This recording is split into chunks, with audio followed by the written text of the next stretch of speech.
નમસ્કાર દોસ્તો, આપણે સૌ આજે ઉત્સવ મનાવી રહ્યા છીએ હમીરસર ઓગણવાનો, અને સાથે સાથે આપણે આજે દેશલસર ઓગણવાનો ઉત્સવ પણ મનાવી રહ્યા છીએ.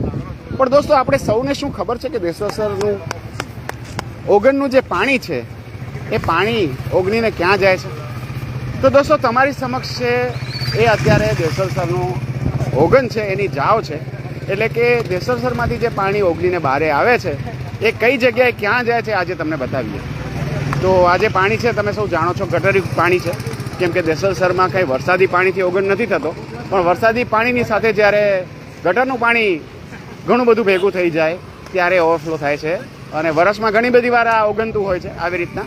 એટલે એ કંઈ ખાસ ખુશીનો માહોલ આમ તો ના કહેવાય આપણા માટે. ગટરના પાણીથી આપણું તળાવ ઓગણે છે, આપણા માટે શરમની વાત છે. પણ દોસ્તો, તમને બતાવીએ કે આ જે પાણી છે એ ક્યાં જાય છે અને કેવી રીતે એ આગળ વધે છે.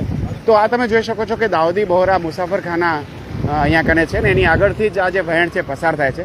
જૂના વખતમાં આ જે જગ્યા છે અહીંયા પાઇપ નાખેલા હતા, અને પાઇપની અંદરથી રસ્તાની નીચેથી આ સામે તરફ જવાની વ્યવસ્થા હતી, પણ પાઇપ કાળક્રમે પૂરાઈ ગયા છે અને કોઈ એને રિપેર નથી કરાવ્યા. એટલે આજે રસ્તા ઉપરથી આ પાણી જઈ રહ્યું છે, અને આ પાણી આખો રસ્તો ક્રોસ કરીને સામે જઈ રહ્યું છે, અને સામેથી પછી જે સામે કોલોની છે, એટલે કે જે લોકો રહે છે એવી જગ્યાએ પાણી જઈ રહ્યું છે.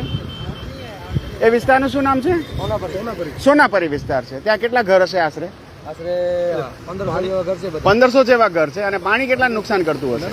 પાણી જ્યાં જાય છે ને, હા, ત્યાં તો એક નાળા ટાઈપ બનેલો જ છે. ત્યાં નાળા ટાઈપ બનેલું છે. અહીંયાથી જ્યાંથી પાણી નીકળે ને તો એ લોકો 100 ઘર વાળા અહીંયાથી આવી ન શકે, એના પછી ફરીને જવું પડે. પછી ફરી જવું, રસ્તો બ્લોક થઈ જાય છે. એટલે ઘરમાં પાણી નથી જતું, પણ રસ્તો બ્લોક થઈ જાય છે. તો દોસ્તો, તમે જોઈ શકો છો કે અહીંયા કેવી રીતની મુશ્કેલી લોકો બેઠી રહ્યા છે. કેમ કે આ પાણી છે એની જે નિકાલની વ્યવસ્થા યોગ્ય રીતે થવી જોઈએ એ થઈ નથી. આ જે રસ્તો છે આખો એમના માટે બ્લોક થઈ જાય છે સોનાપરીનો, અને એટલે લોકોએ આંટો ફરીને આવવું પડે છે.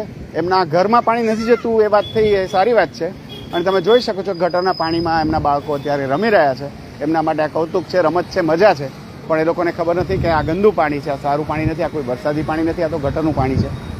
તો અહીંથી આગળ જે છે સોનાપરી નામનો વિસ્તાર છે, અને એ વિસ્તાર છે એને આ પાણી બ્લોક કરી રહ્યું છે.